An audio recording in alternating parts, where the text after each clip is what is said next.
मैंने पढ़ा, आपने श्रवण का नाम तो सुना ही होगा। श्रवण का नाम तो जानते हैं ना आप? श्रवण को तो जानते हैं, पर आप शायद श्रवण के माता पिता को नहीं जानते।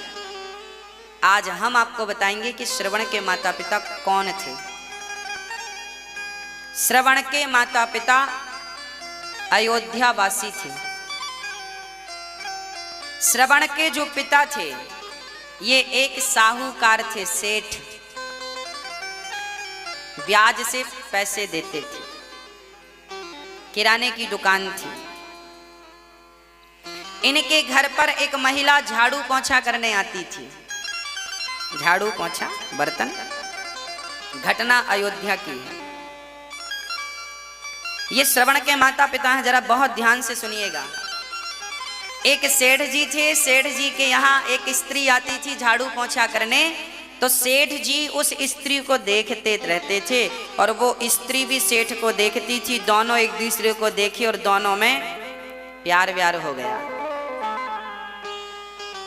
और दोनों जन रहने लगे साथ में। तो जो उस काम वाली बाई का जो पति था उसे पता चला कि मेरी पत्नी फलाने सेठ के साथ रहने लग गई है, उसके संग ज्यादा समय व्यतीत करने लगी है और मेरी पत्नी अब संबंध भी उससे बनाती है। तो ये व्यक्ति अयोध्या के राजा के पास गए। उस समय अयोध्या के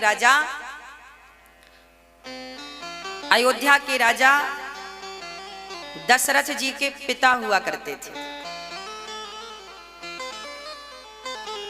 आज है ना, उनके पास ये बात पहुंची।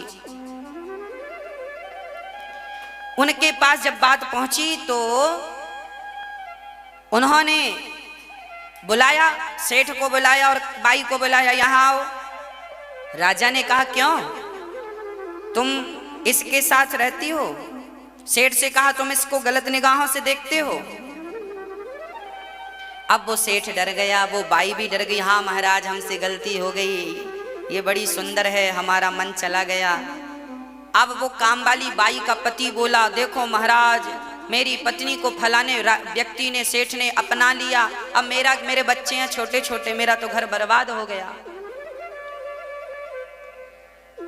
जब इनका अपराध इन्होंने स्वीकार कर लिया तब राजा ने दंड दिया। अब बताओ ऐसों को क्या दंड मिलना चाहिए?